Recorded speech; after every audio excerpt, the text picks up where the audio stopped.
Bonjour amis internautes, c'est News 24, une émission en collaboration avec Grand Journal d'Éric Momba qui est juste à ma droite. Éric Momba qui est l'analyste et éditeur de Grand Journal. Bonjour Éric Momba. Aujourd'hui, comme le titre nous indique, nous parlons de 2 ans de Félix Tshisekedi Tshilombo, bilan et perspective. Mais pour commencer, la santé des Grands Journal, qu'est-ce qui se passe? Les derniers numéros, c'est comme ça, on ne nous a pas envoyé. Oui, bon, n'oubliez pas que nous sommes toujours dans le contexte de Covid-19, c'est-à-dire nous sommes beaucoup plus digital, hein, donc les impressions se font à pas de tortue, et là, tout se passe très bien, les journaux se passent très bien, et nous avons une information qui nous semble importante, que nous avons mise en ligne sur notre site internet, que les gens peuvent consulter, www.grandjournalcd.com. Aujourd'hui, nous avons parlé d'un rapport. Voilà, donc parlant de ces rapports, c'est un nouveau rapport qui est fait par rapport à l'état des lieux des médias africains. Comment c'est les médias africains? Comment est-ce que d'ailleurs ça a été exploité par Grand Journal, il a fait écho de cela comme vous l'avez annoncé dans son dernier numéro. Qu'est-ce qui se passe avec les médias, les Africains Bon, c'est un rapport d'une organisation non gouvernementale qui s'appelle Africa No Filter. Donc, si on peut traduire ça de manière littérale, ça veut dire que l'Afrique, les informations non filtrées de l'Afrique. Alors, ces rapports constatent tout simplement ce que tout le monde sait déjà, mais j'aimerais bien mettre l'emphase quand ça vient des experts, quand ça vient des professionnels, ça prend une autre connotation. C'est-à-dire que les contenus des médias africains sont créés sur base des sources occidentales. C'est-à-dire, comme Patrice Emery Lumumba le disait, que l'histoire du Congo devrait s'écrire par le Congo et au Congo, par les Congolais et au Congo. Il s'est fait malheureusement que 60 ans après, ce n'est pas le cas, et la situation est semblable dans la plupart des pays africains où les informations relayées dans nos médias continuent à se faire sous le prisme de caprices des Occidentaux. Mais vous ne trouvez pas que c'est un problème de moyens? Il y a beaucoup de problèmes. Hein. Ce n'est pas nécessairement un problème de moyens, à mon sens, mais c'est un problème de manque de vision, puisque c'est à travers vos médias que vous devez vous vendre, puisque les Occidentaux, la plupart des médias occidentaux dépendent du ministère des Affaires étrangères qui ont un département de propagande, puisque ces rapports mentionnent par exemple que les agences les plus en vue en Afrique sont AFP, Agence France Presse, et BBC, qui sont les sources principales des médias africains. Ce n'est pas normal que dans votre propre pays, vous vous référiez aux sources étrangères, aux agences étrangères, pour parler de l'actualité de votre propre pays. Non, mais quand je vois, c'est comme s'ils dominent par les moyens, les possibilités qu'on leur donne. Ça signifie quelque part, il y a quand même des journalistes, des médias responsables ou des médias capables de le faire, les médias africains. Nous avons Grand Journal par exemple. Mais qu'est-ce qui fait que, quand vous dites que ce n'est pas les moyens, mais quel est vraiment le grand problème quand vous dites, prenons d'abord le cas des Grands Journal lui-même, il a quand même diligenté beaucoup d'enquêtes. Oui, Grand Journal, nous avons la conscience de cette réalité, puisque nous ne faisons pas nécessairement les informations qu'on appelle en jargon journalistique factuelles. C'est-à-dire, nous ne sommes pas derrière l'actualité, nous faisons généralement des enquêtes, c'est-à-dire nos contenus sont basés sur la bonne gouvernance, la lutte contre la corruption, l'environnement, les droits de l'homme, les affaires, les conditions humaines, toutes choses qui vont booster le développement, puisque la plupart des médias sont derrière l'actualité. Tout simplement, je pense que le problème des moyens est corollaire au manque de vision, au manque de leadership. Puisque pourquoi les États occidentaux mettent les moyens dans les médias? Tout simplement puisqu'ils ont conscience que c'est grâce aux médias que vous allez vendre votre image. C'est grâce aux médias que vous allez faire le lobbying. C'est grâce aux médias que vous allez vendre votre capacité de négociation. Donc les rapports de force, puisque n'oublions pas que les États n'ont pas d'amis. Les États n'ont que des intérêts. Alors vous ne pouvez pas défendre vos intérêts si vous n'avez pas des médias forts, des médias libres et indépendants. D'ailleurs, les droits du peuple à s'exprimer à travers une presse libre et indépendante constituent une caractéristique principale en démocratie. Et en ce qui concerne le développement, c'est la même chose. Alors, mais que dit le rapport en soi? Le rapport dit qu'il n'y a pas d'agence de presse digne de ces noms dans les pays africains. Les médias, puisque le rôle d'une agence de presse, c'est d'alimenter les médias. Mais c'est fait malheureusement que nos médias, ces ressources auprès des agences occidentales dont l'agence France Presse et la BBC prennent la tête. Et ce qui fait que, parce que quand vous relayez ce que eux, ils ont publié, et ils publient selon leur agenda. C'est-à-dire, ils veulent montrer, par exemple, que la République démocratique du Congo, c'est la guerre. La République démocratique du Congo, c'est la catastrophe. La République démocratique du Congo, c'est le manque de leadership. La République démocratique du... Donc, eux, ils décident la stratégie éditoriale sur base des objectifs qu'ils poursuivent. Alors, vous n'avez pas les mêmes objectifs que eux. Vous voulez faire ça. Par exemple, nous avons 85% de nos populations qui sont au chômage en République démocratique du Congo. Mais nous avons aujourd'hui, par exemple, des lois internationales telles que l'AGOA.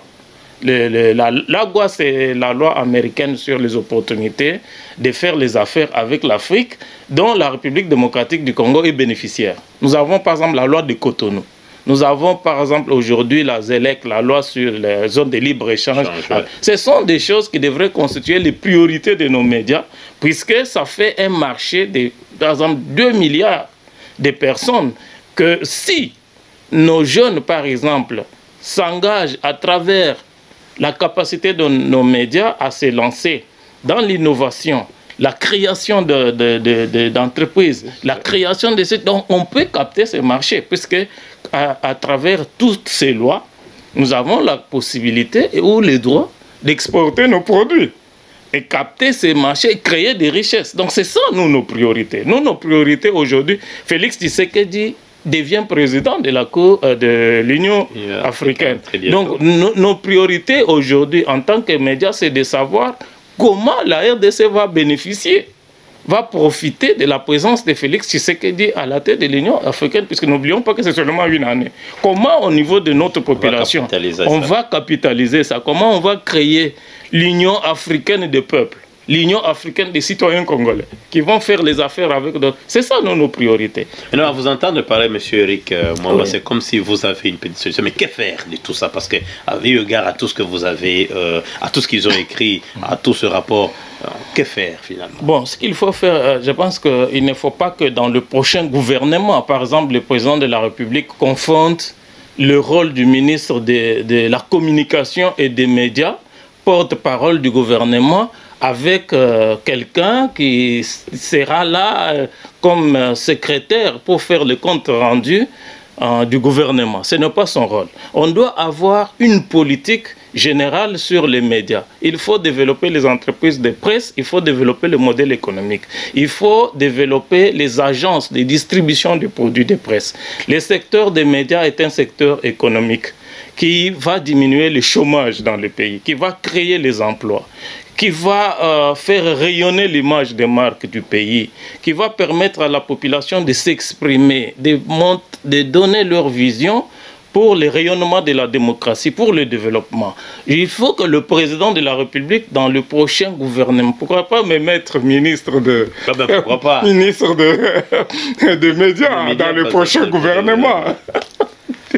Ah ouais, je vois. Mais je vais aider les entreprises de presse à se développer, oui, à ne pas vivoter. Cher Denis, ce n'est pas possible que le reporter de E-News 24 qui va aller interviewer les députés ou les ministres dépendent des personnes interviewées pour rentrer. Le reporter de News 24 doit avoir sa voiture. C'est ce qu'on appelle coupage là-bas. C'est ce qu'on appelle coupage. Il doit avoir sa voiture, donc il doit vivre dans une maison, il doit avoir l'assurance médicale, ses enfants, s'il en a, doivent aller à l'école dans de bonnes conditions. Toutes ces choses, c'est possible si, dans le prochain gouvernement, le président Félix Tshisekedi comprenne que le rôle du ministre des Communications et Médias n'est pas de faire le secrétariat. Donc, c'est pas politisé au plus encore. Oui, c'est pas politisé, il faut mettre un technocrate. Voilà, Éric Momba n'est pas demandeur de boulot, mais du moins, il a des idées, oui, qui il s'est mis à la changer certaines choses, il s'est mis à la disposition, même de celui qui sera nommé, il est à sa disposition. Mais en fait, il y a aussi la bonne gouvernance, parce que quelque part, le rapport l'année passée, il y a eu, il semble, beaucoup d'abus dans le cadre de journalistes arrêtés. Il y a eu beaucoup d'arrestations selon Human Rights Watch. Ouais. Voilà. D'après, il y a eu beaucoup d'abus. Est-ce que vous ne pensez pas que ça aussi, ça fait partie des...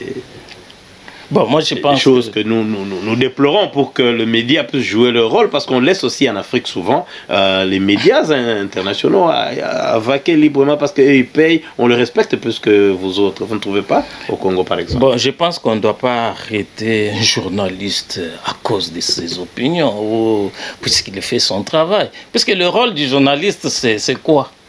Ce n'est pas de dire que le président s'habille bien, il a un bon parfum, il marche bien, on fait les challenges sur la démarche du président. Ce n'est pas ça le rôle des médias. Le rôle du journaliste, c'est de servir de miroir à tous ceux qui gèrent les affaires publiques. Les affaires publiques nous appartiennent. Le président de la République, le Premier ministre, les élus nationaux et locaux, ils sont responsabilisés de gérer nos affaires et nous devons les contrôler. Nous sommes leurs patrons.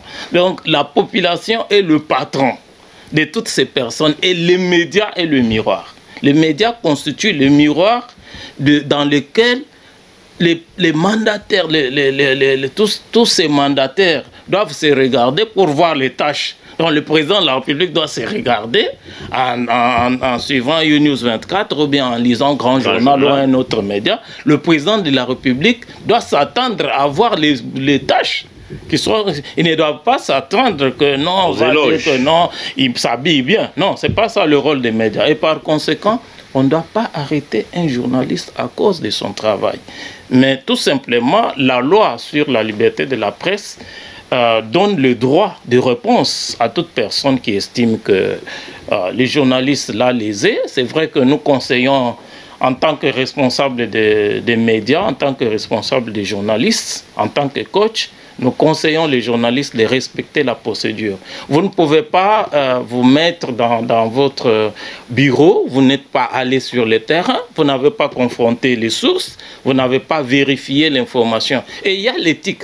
Parce que, cher Denis, même quand vous avez fait toutes les démarches sur le terrain, dans la confrontation des sources, la vérification d'informations, il y a quelque chose qu'on appelle l'éthique. Donc c'est votre morale personnelle pour savoir est-ce que cette information ne va pas mettre l'huile au feu. Puisque nous devons protéger aussi la sécurité. Oui, nous devons protéger l'ordre public, les mœurs. La bonne vie et le mœurs. Et il y a aussi très souvent, la plupart des journalistes qui plongent facilement dans la vie privée. Des gens qui n'ont rien à voir avec la vie publique. Donc c'est toutes ces choses-là que ça nécessite quand même, je sais qu'il y a beaucoup de personnes qui entrent dans les médias, la presse est une profession ouverte, beaucoup de gens qui entrent sans la formation appropriée, mais vous pouvez vous former pour éviter de tomber dans les écueils qui n'honorent pas la profession, mais aussi qui n'honorent pas le pays.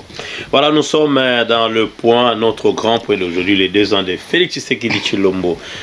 Nous parlerons des bilans et perspectives, mais au moment où nous parlons l'actualité oblige, parce que c'est le résultat même de ces bilans, l'Assemblée nationale est en plénière pour une motion de censure contre le Premier ministre Inou Kamba, qui lui a préféré qui s'est remis à son autorité morale, qui est Joseph Kabila, il est, disons, à Lubumbashi. Que pourraient être les conséquences? Bon, je pense que le Premier ministre ne devrait pas avoir d'autorité morale. C'est quand même une honte pour le pays d'apprendre que un ministre, un Premier ministre ou un mandataire de l'État a une autorité morale. L'autorité morale du Premier ministre, c'est la Constitution. C'est la loi. C'est la science. C'est le bon sens. Ce n'est pas un individu. L'autorité morale du Premier ministre, c'est quelqu'un qui n'a pas de corps, qui n'a pas de visage. C'est tout simplement la Constitution de la République démocratique du Congo qui stipule que le Premier ministre est le chef du gouvernement et le gouvernement définit la politique du pays en concertation avec le président de la République dans l'intérêt de la population. Et l'autorité morale aussi, si nous voulons exagérer, du Premier ministre ne peut être autre que le peuple congolais. Pas quelqu'un,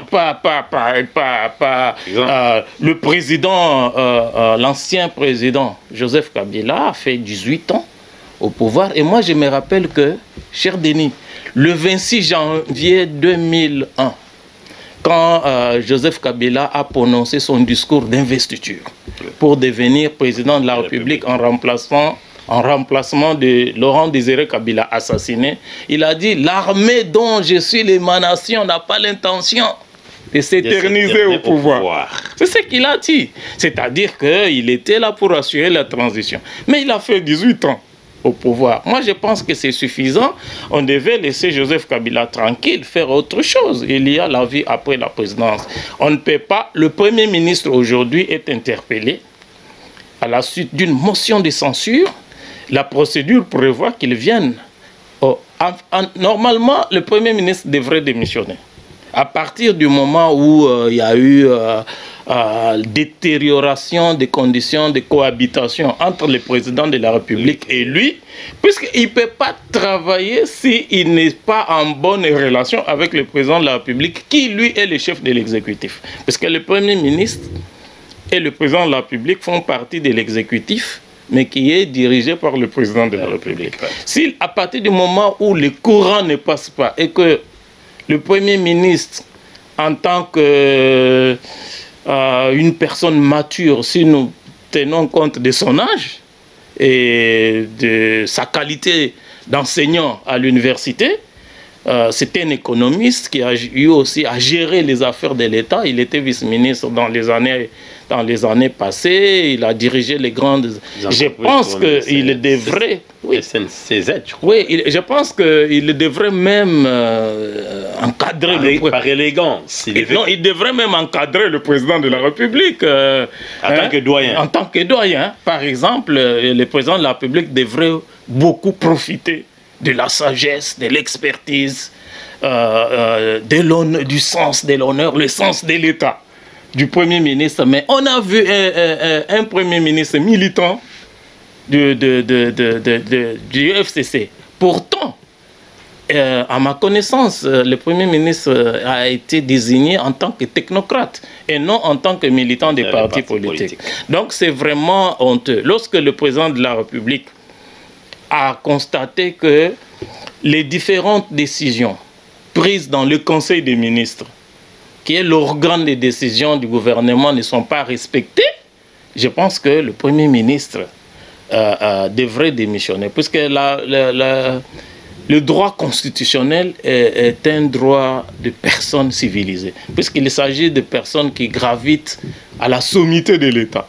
Donc, ce qui va se passer aujourd'hui, c'est que le Premier ministre, à défaut de démissionner, nous venions de voir les cas de jurisprudence avec l'ancienne présidente de l'Assemblée nationale, Janine Mabunda, qui est venue à l'hémicycle. Ouais. Alors, la procédure prévoit le principe des contradictoires, c'est-à-dire les pétitionnaires, donc les signataires, les députés signataires de la motion reprochent des choses au Premier ministre.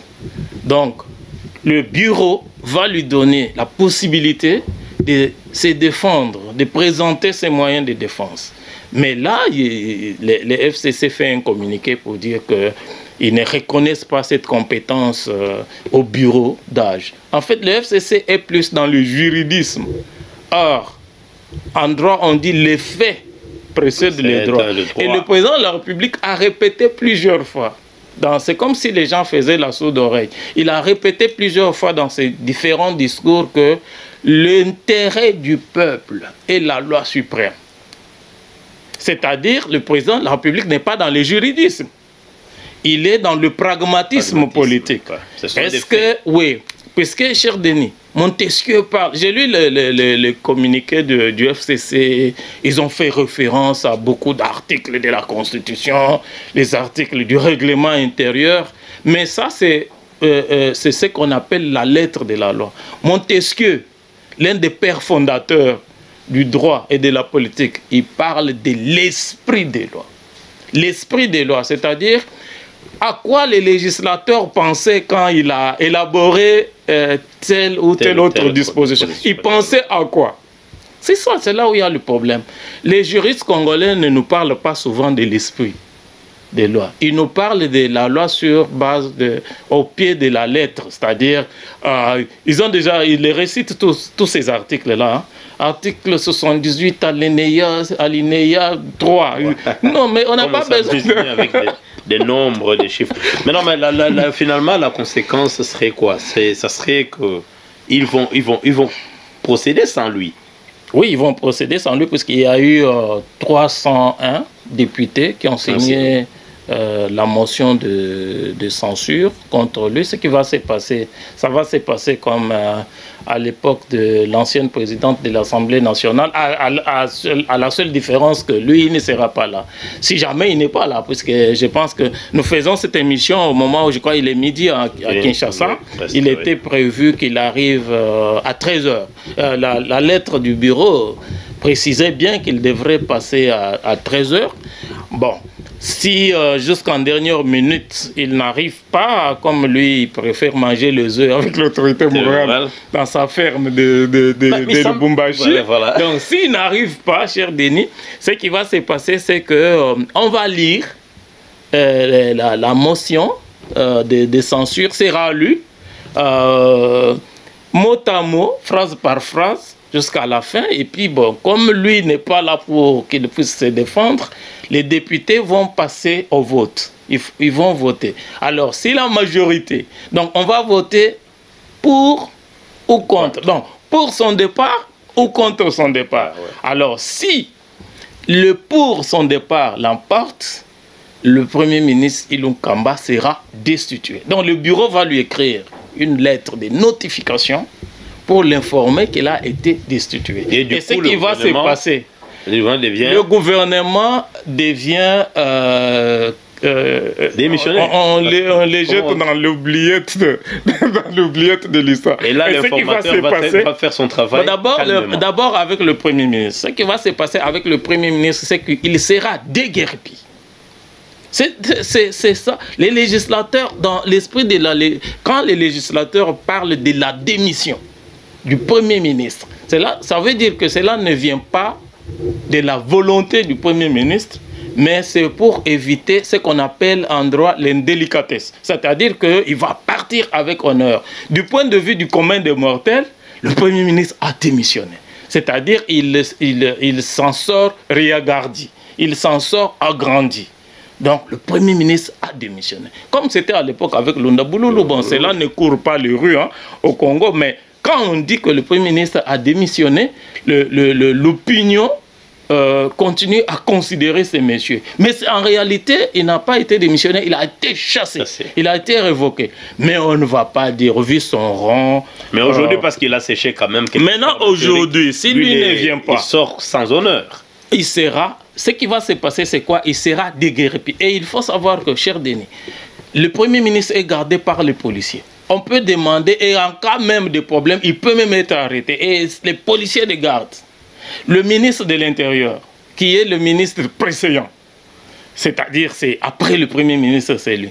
Et on peut demander même aux policiers qui le gardent C'est le policier là qui les garde, puisque parfois le parquet s'est dit qu'ils ne vont pas abuser des moyens de l'État, puisqu'il y a déjà des policiers sur place.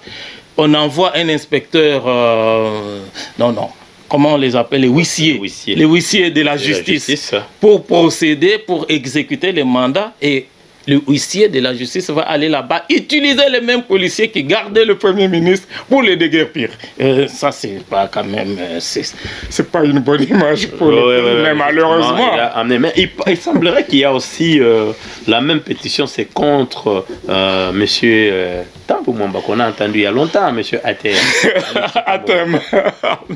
Papa Atem, comme on se rappelle encore de l'époque de la sénatrice Bijungoya. Mais je pense que tu sais, nous avons un parlement bicaméral, hein, c'est-à-dire deux chambres. La chambre basse qu'on appelle l'Assemblée nationale et la chambre haute qu'on appelle le Sénat. Je pense que le Sénat ne se justifie pas sans la chambre basse.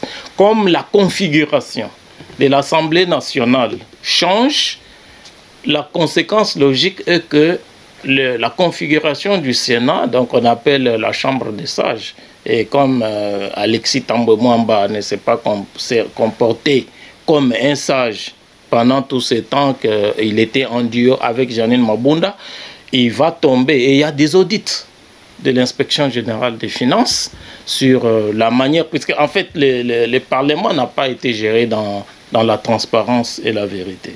Et ce sont ces faits qui vont faire tomber également Alexis Tambou Mwamba selon nos informations. Voilà, maintenant, avant d'entrer directement dans le bilan inspectif de M. Félix Tshisekedi Tshilombo, notre président de la République, il y a eu quand même nomination. On a nommé le directeur de cabinet, chef d'État, la personne de Guilain Nyembo. Qu'est-ce que vous connaissez de ce monsieur? Bon, il est à l'époque où Vital Kamerhe était directeur de cabinet, il y a 3 directeurs de cabinet adjoints. Alors, Guilain Nyembo est parmi les 3 directeurs de cabinet adjoints. Il était en charge des questions économiques et financières pour le chef de l'État. Donc, directeur de cabinet adjoint du président de la République chargé des questions économiques et financières.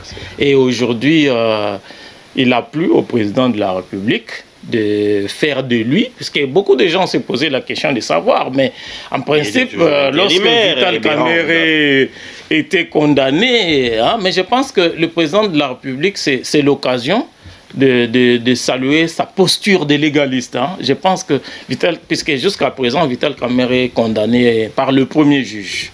Et il a interjeté appel.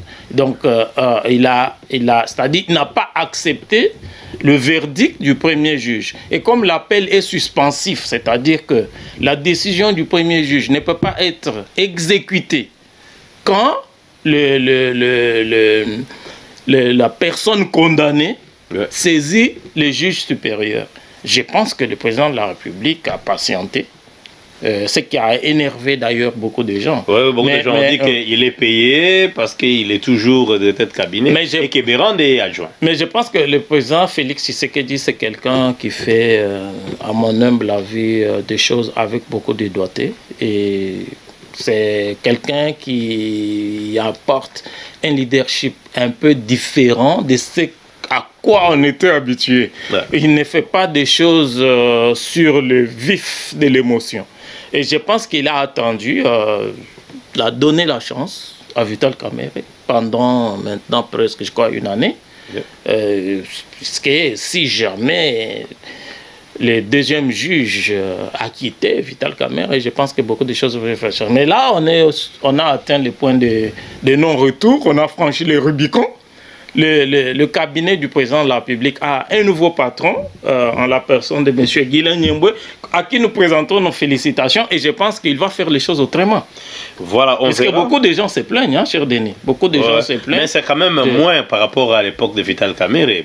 Maintenant, c'est bon, mais nous espérons plus, quand même. Nous espérons l'excellence. Il y a même les médias, on dit la communication du chef d'État, on continue toujours à se plaindre. C'est organisé toujours par le directeur de cabinet, je crois. C'est toujours, oui, c'est le directeur de cabinet qui est le chef de l'administration. Donc, selon la presse présidentielle, la nomination de M.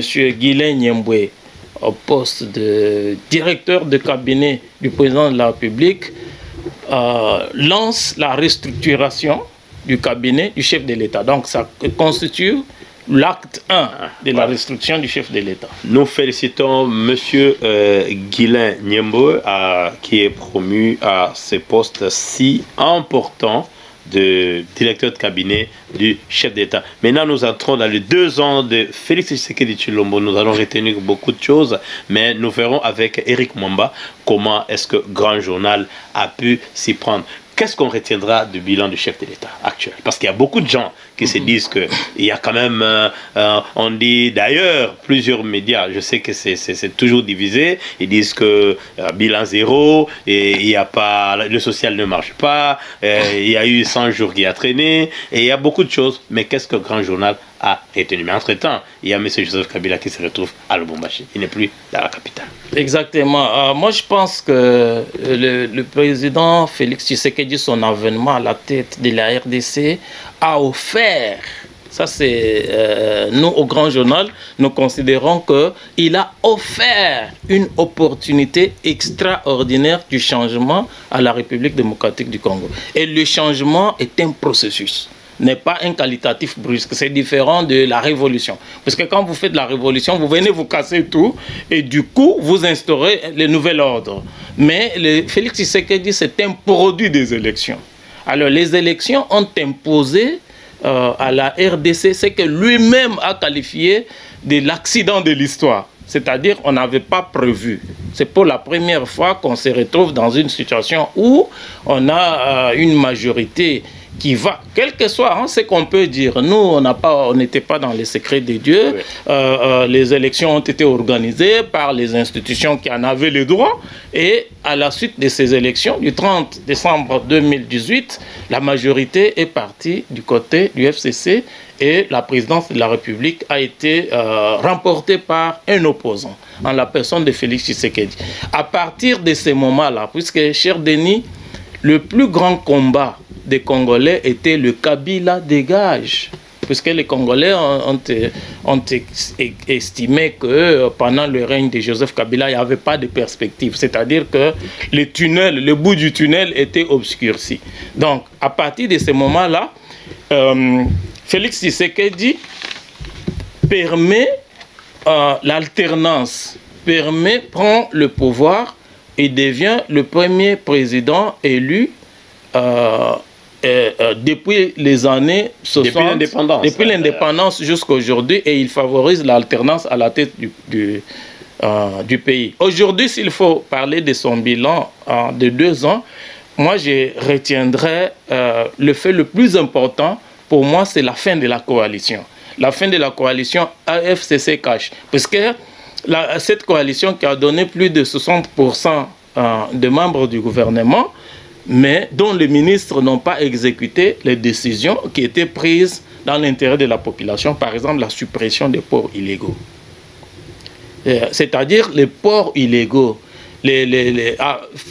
font entrer de l'argent dans les poches des individus au lieu de faire entrer l'argent dans... Et il y a eu beaucoup d'autres décisions du président de la République, par exemple les nominations à la tête des grosses entreprises telles que la SNCC, la GECAMINE, etc., qui n'ont pas été exécutées.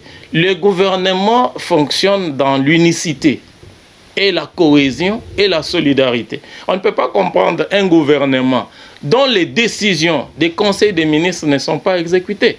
On ne peut pas comprendre un gouvernement qui est toujours en désaccord avec le président de la République. Et le président de la République, Félix Tshisekedi, a usé de ses prérogatives constitutionnelles pour mettre fin à la Constitution. Ça, c'est le premier élément. Mais le deuxième élément, pour moi, dans la perspective de son bilan, c'est la gratuité de l'enseignement. La gratuité de l'enseignement a du problème dans son exécution, mais l'UNESCO a publié un rapport où l'UNESCO dit clairement que la politique de la gratuité de l'enseignement initiée par le président Félix Tshisekedi a permis à 7 millions d'enfants. 7 millions d'enfants qui étaient condamnés, qui étaient exclus du savoir, ont repris le chemin de l'école. Et la gratuité de l'enseignement a permis de découvrir les magouilles au sein du système éducatif, c'est-à-dire le doublon, les effectifs, les enseignants, des effectifs fictifs, pléthoriques, c'est-à-dire l'argent qui devrait être alloué à financer la qualité de l'enseignement en payant par exemple les enseignants et les fournitures dont les écoles ont besoin pour leur fonctionnement. Cet argent allait dans les poches des individus. C'est grâce à la gratuité de l'enseignement qu'on découvre à travers les inspections initiées par le président de la République, les inspecteurs. L'inspection générale des finances est un service du président de la République, est un service qui dépend du président de la République. Je pense qu'au cours des 20 dernières années, les gens n'ont pas entendu parler de l'inspection générale des finances. C'est comme si ça n'existait pas. C'est comme si ça n'existait pas. Ce sont des faits importants, c'est-à-dire que sa politique de bonne gouvernance qu'il a initiée a lancé aussi les processus de lutte contre la corruption. Vous savez, la corruption, c'est une forteresse sans visage. On ne se réveille pas un matin et puis on lutte contre la corruption en une journée et puis on vient à bout. Donc ce sont des choses, dans le mandat de Félix Tshisekedi, on découvre quand même des informations. On vous dit qu'il y a par exemple la fameuse compagnie Égale qui est attribuée à l'ancienne première dame.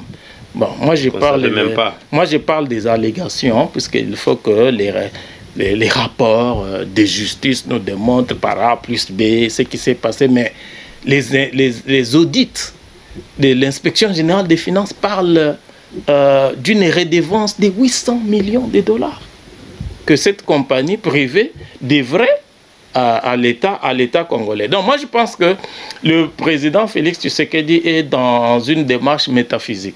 C'est-à-dire, dans une démarche métaphysique, vous avez l'esprit, vous avez les émotions et vous avez l'action. Contrairement à ce que d'autres personnes... Parce qu'il faut qu'il y ait une méthode, cher Denis, pour que nous puissions mettre le pays sur le rang. Aujourd'hui, les gens qui nous disent que c'est négatif, ils doivent nous donner les éléments. Mais en ce qui concerne, par exemple, la lutte contre la corruption, parce que l'état de droit, on parlera de l'état de droit aussi, parce que ça fait partie du bilan, mais la lutte contre la corruption, on dit que ces gens ne sont vraiment pas inquiétés. On entend, on voit des rapports, mais est-ce que, d'une façon palpable, les IGF a déjà inquiété qui et comment? Est-ce que c'est déjà... Nous savons que c'est un processus, mais comment est-ce que la population pourrait sentir, voir que réellement ces gens-là sont inquiétés? Bon, le rôle de l'IGF n'est pas d'inquiéter. L'IGF, son rôle, se limite à mener des enquêtes, faire des audits et vous montrer ce qui se passe, ce qui existe. Il appartient au parquet d'ouvrir des informations judiciaires, des interpellations pour que toutes ces personnes soient interpellées, qu'elles répondent de leurs actes et que éventuellement l'État congolais rentre dans ses droits. Mais là aussi va intervenir le rôle du gouvernement, le ministère de la Justice, qui met à la disposition de la justice, donc à la disposition du parquet, les moyens. Et là, nous revenons sur la rupture FCC-CACH qui n'appliquait pas certaines mesures. Nous pensons que la lutte contre la corruption sera vraiment effective quand le gouvernement sera vraiment le gouvernement de M. Félix Tshisekedi. Exactement, oui, cher Denis, parce que là, il faut préciser que le rôle de la justice n'est pas, la mission de la justice n'est pas une partie du plaisir. Ce n'est pas un jeu d'enfant. Ils mènent des enquêtes dans ce qu'on appelle la phase préjuridictionnelle. C'est-à-dire, ils vont faire des recherches. Et les recherches demandent de l'argent. Les recherches peuvent être lentes aussi. Donc, les enquêtes préjuridictionnelles peuvent être aussi lentes. Mais lorsqu'ils ont rassemblé toutes ces informations, ils ont rassemblé les preuves des actes délictueux, ils vont transférer ça au tribunal. Et le tribunal va ouvrir les audiences. Donc, ce qu'on appelle le jugement. Tout ça, ça demande de l'argent. Il faut que les juges soient traités. Les juges, c'est ce qu'on appelle la noblesse. Donc, ce sont des nobles. La noblesse des robes. Donc, ils portent des toges. Hein? Oui. C'est comme des professeurs d'université. Ils doivent coûter excessivement cher à la République. Et c'est là où le gouvernement devrait appliquer les principes de bonne gouvernance dans la mobilisation des recettes. Vous avez des régies financières, vous avez des compagnies minières dont on ne sait pas là où va l'argent. C'est pour cette raison qu'il y a eu la rupture de l'accord de coalition FCC-Cash pour permettre maintenant ce que nous sommes en train de vivre aujourd'hui au Parlement, ouais, dont l'objectif est la mise en place du prochain gouvernement. C'est là où il y a eu l'union sacrée. L'union sacrée est la conséquence de tous ces désordres savamment entretenus par un gouvernement qui ne voulait pas s'acquitter de ses missions régaliennes dans l'intérêt de la population. Alors l'état de droit qui tout le monde attendait, il y avait dès l'entrée, c'était l'état de droit. Alors maintenant l'état de droit, tout le monde voyait comment, on parlait plus de l'arrestation ou de mettre tout état de nuire les FCC, mais qu'on a retrouvé encore et qu'on continue à les retrouver sur la liste des unions sacrées. Qu'est-ce que vous pensez de cet état de droit quand tout le monde se plaint? Ils ont commis quand même beaucoup de bévues. Mais l'état de droit, moi je pense que le plus grand mérite de l'état de droit, c'est le fait de mettre à la disposition de la population les informations sur la manière dont nos biens sont gérés, la manière dont la République, qui est notre société, notre compagnie s'appelle la République démocratique du Congo. La République démocratique du Congo, LTD, ou bien DRC, CA. Oui. C'est notre entreprise. Alors, l'état de droit, ou soit l'initiation ou le début de l'état de droit, commence par là. Puisque, cher Denis, avant, on n'était pas informé de ce qui s'est passé. Même pas ce qui donc aujourd'hui, l'IGF descend dans tous les services. On nous a parlé de Bukanga Olonzo. On a parlé des ports de Kasumbalesa. Il y a eu énormément d'enquêtes. On savait au Congo que les enquêtes commençaient, mais ne se terminaient jamais. On ne rendait jamais public les résultats d'enquête. Aujourd'hui, on rend public les résultats d'enquête. Lorsque l'IGF finit, l'IGF fait une conférence de presse. Il dit, j'ai mené ma mission dans telle entreprise de telle date à telle date. Voici les informations. Pourquoi on met toutes ces informations à la disposition de la population? La population a un rôle à jouer, cher Denis. C'est-à-dire la population doit jouer le rôle de pression sur les décideurs pour qu'ils prennent des décisions dans l'intérêt général, dans l'intérêt de la population. Par exemple, que les personnes, la population a le droit d'exiger que les enquêtes ne restent pas à lettre morte au niveau de la publication des résultats, mais que les personnes citées soient poursuivies. Et là aussi, il y a le rôle d'ONG. Il y a des ONG des droits de l'homme. Il faut multiplier les ONG qui constituent le contre-pouvoir au sein de la population pour accompagner. L'état des droits n'est pas l'apanage du président de la République. L'état des droits, c'est une affaire de tous les Congolais. Puisque quand les affaires marchent bien, il y a la bonne gouvernance, il y a la transparence, il y a la vérité dans la gestion des affaires publiques. L'argent entre. On devrait nous dire chaque jour combien les régies financières ont mobilisé combien d'argent. La rentabilité dans une société qui fonctionne très bien, c'est fait par seconde, par minute, par heure, par jour, par semaine, par mois. On devrait publier les recettes, par exemple dans les secteurs miniers. Cher Denis, la RDC est le premier producteur mondial du cobalt qui participe à la fabrication des batteries pour la construction de voitures électriques dont la moins chère coûte 50 000 € en Allemagne. Puisque les voitures électriques, ça coûte jusqu'à des millions de dollars. Et vous avez, donc la Chine fournit 40% de la production mondiale du cobalt, donc 80% proviennent de la RDC. Normalement, je suis désolé qu'il y a des gens comme des députés nationaux aujourd'hui qui font des déclarations, qui sont des députés nationaux du Katanga. Mais moi, j'ai fait énormément d'enquêtes au Katanga. Le Katanga, c'est comme à l'époque du Moyen-Âge, les gens vivent dans des taudis. Il n'y a pas d'électricité, il n'y a pas de route, il n'y a pas de bonnes écoles, à part de quelques infrastructures que les Belges avaient laissées à l'époque. Donc, il faut que la population, au lieu de dire toujours que non, nous sommes... poser des actes qui frisent les tribalismes et les séparatismes, mieux vaut s'occuper des questions d'intérêt national. C'est-à-dire qu'aujourd'hui, l'IGF met à notre disposition des informations sur la manière dont nos biens en tant que République sont gérés. Et nous devons exiger, c'est ça aussi la redevabilité. Ouais. Les juges, puisqu'il y a le principe de séparation. Le président de la République est le chef de l'exécutif, mais il y a les cours et tribunaux qui doivent faire leur travail.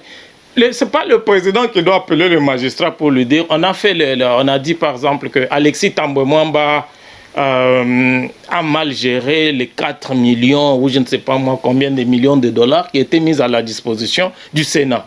Ce n'est pas le président qui doit appeler le magistrat pour lui dire non, ce n'est pas le rôle du président. Donc le magistrat, le parquet doit saisir automatiquement le Sénat pour demander la levée d'immunité du député ou du sénateur concerné ou du ministre concerné pour qu'une information judiciaire soit automatiquement ouverte. Ça, ce n'est pas le rôle du président de la République. En fait, c'est pour dire quoi? C'est pour dire en d'autres termes que cette responsabilité nous incombe à nous tous, chacun en ce qui le concerne. Nous, les journalistes aussi, nous devons mener des enquêtes indépendantes. Ouais. Comme Grand Journal avait révélé une affaire de détournement de l'argent destiné à Minembwe. Yeah. Ouais, à l'époque où même personne ne parlait de Minembwe.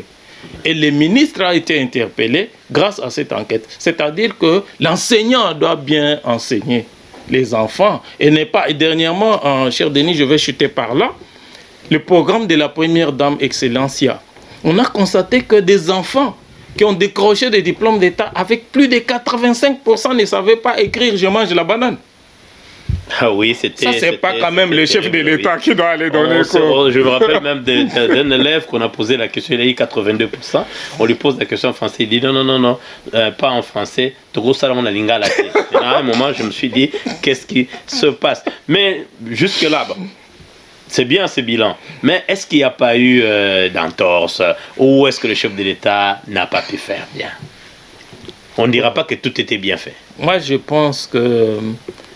À mon humble avis, le programme de 100 jours n'a pas été... On reviendra toujours sur ce programme. Le programme de 100 jours constitue une tache rouge sur un tissu blanc. Oui. Hein? Donc je pense que c'est... Parce que le programme de 100 jours a quand même englouti des millions de dollars et a même entraîné des désordres sociaux. En ce qui concerne, par exemple, la circulation. Aujourd'hui, il faut saluer, et mieux vaut tard que jamais, grâce au saut de moutons aujourd'hui, j'ai lu dans les médias que les sauts de moutons ont rendu la circulation fluide à Kinshasa. Ouais. Mais ça a pris 2 ans. Quelque chose qui était prévu. Bon, évidemment, quand on dit 100 jours, ce n'est pas exactement 100 jours. Mais 2 ans, c'était quand même exagéré. Parce qu'il y a eu presque 4 entreprises. Oui. Voilà, il n'y a pas eu... Et puis... Dans le programme des 100 jours, le projet des 100 jours, il y a des choses très très sérieuses à reprocher à ces programmes. C'est-à-dire, on ne peut pas comme ça confier les affaires de l'État de gré à des amis et des membres de famille sans avis d'appel d'offres. Il fallait faire des appels d'offres pour donner l'opportunité à tout Congolais qui en a l'expertise et la compétence de venir compétir et de gagner. Puisque c'est à travers ces genres de marchés, cher Denis, que les entreprises de Congolais gagnent de l'argent. On ne peut pas donner ça comme par une baguette magique à des étrangers. Je n'ai rien contre les étrangers, mais la loi sur la passation des marchés publics détermine les conditions dans lesquelles les gens obtiennent les marchés. Si vous n'avez pas cette expertise-là dans le pays, effectivement, vous serez obligé de recourir aux étrangers, puisqu'il faut que ça soit fait. Et un autre point, concernant la presse, les médias, par exemple, le projet de 100 jours a constitué un grand manque à gagner pour les médias. Pourquoi? Puisqu'on n'a pas fait les avis d'appel d'offres. Lorsqu'on fait les avis d'appel d'offres, ça passe par le média. Ça, c'est un point aussi pour lequel j'interpelle le président de la République qui avait pris l'engagement d'aider les médias congolais à se développer. On ne sait pas sur base de quels critères les médias sont sélectionnés. Par exemple, au niveau des ministères, au niveau de la présidence de la République, les entreprises de l'État, sur quels critères les journaux, par exemple, sont sélectionnés. Parce que les journaux devraient être sélectionnés. Monsieur le Président de la République, confiez-moi ces secteurs, je vais l'organiser. Les journaux devraient être sélectionnés sur base de leur thématique et de leur ligne éditoriale. Par exemple, nous faisons les journalismes d'investigation. C'est-à-dire, nous accompagnons le programme de bonne gouvernance. C'est-à-dire, nous faisons des enquêtes sur la corruption, nous faisons des enquêtes sur les pratiques de bonne gouvernance et nous accompagnons aussi les étudiants à développer des compétences en matière de rédaction. Donc, nous sommes uniques à notre secteur. Il faudrait prendre les journaux ou les médias selon les secteurs thématiques. Par exemple, il y a des médias qui... Sinon, on voit au Congo que tout se ressemble. Non, non, puisque quand vous demandez aux gens, par exemple, à la direction de communication du chef de l'État, on vous dit non, mais on ne peut pas prendre tout le monde. Non, non, mais vous ne prenez pas tout le monde qui fait la même chose. Vous avez, par exemple, les gens qui font... s'il y a la presse culturelle. Donc, vous prenez la presse culturelle. S'il y a la presse agricole, vous prenez la presse agricole. S'il y a la presse d'affaires, hein, par exemple les petites et moyennes entreprises, vous prenez la presse des petites et moyennes entreprises. S'il y a la presse d'investigation sur la bonne gouvernance, lutte contre la corruption, l'environnement, les droits de l'homme, les industries extractives, etc., vous prenez. Mais vous ne pouvez pas nous dire, non, on ne peut pas prendre tout le monde. Mais vous avez pris sur base de quoi? Voilà. Et puis, les chers Denis, ça c'est très important puisque ça nous concerne aussi. Les ministères, comme les ministères de l'économie, les affaires étrangères, qui même du temps du FCC Cash, qui relevaient du précaré du président de la République. Ils se sont comportés de la même manière que les autres à qui on reprochait. Donc, il faut que ça change. Il faut que ça change. Maintenant, parlons rapidement de l'Union sacrée parce que nous chutons. Le temps qui nous est imparti, on a un peu largement dépassé. L'Union sacrée, maintenant, qu'est-ce que l'Union sacrée viendra résoudre dans tout ça? Parce qu'il y a rupture, parce que là, nous entrons, c'est l'après-bilan et le résultat des consultations. Qu'est-ce que l'Union sacrée viendra changer? L'Union sacrée, nous déplorons toujours le problème, le manque de leadership, l'absence de leadership. L'Union sacrée vient impulser un nouveau leadership, une nouvelle vision. Grâce à l'Union sacrée, le président de la République aura la majorité à l'Assemblée nationale qui va lui permettre de former un gouvernement à l'issue duquel nous n'aimerions plus avoir encore des excuses. C'est-à-dire que grâce à l'Union sacrée, nous espérons que le président de la République, qui a fait la synthèse des mémos qui lui ont été présentés lors des consultations par la population, avec des desiderata clairs, on va former un gouvernement de technocrates et non un gouvernement de politiques ailleurs qui seront chargés de faire des réformes afin d'élaborer des politiques publiques dans l'intérêt de la population pour le développement, la démocratie et le bien-être social. Il faut que les gens aient accès aux soins de santé de qualité, à l'éducation de qualité, à l'eau, à l'électricité. Ce n'est pas normal, cher Denis, qu'en plein 21e siècle, il n'y a même pas 10% des Congolais qui ont accès à l'eau potable, ni à l'électricité, ni aux soins de santé. Voilà, j'avais envie de dire pour le progrès social. Merci Eric Mwamba pour avoir si bien expliqué le bilan chef de l'État. Et puis, nous pensons vous avoir encore prochainement, afin de parler de ce qui va se passer, évidemment, après l'informateur, après l'Assemblée, le retour... on ne sait pas si Elou Kabava, bien sûr, va rentrer pour voir comment la situation politique va se présenter en République démocratique du Congo. Merci d'avoir été patient avec nous, avec News 24. C'était la réalisation de Filles Waka. À la caméra, c'était Deyo Barungu. Et merci à Grand Journal parce que une collaboration avec Grand Journal. Nous n'oublions pas aussi Academia Action qu'on parlera très prochainement, un projet que Eric Mwamba tient à cœur. Nous vous disons merci et à la prochaine. Au revoir. Au revoir.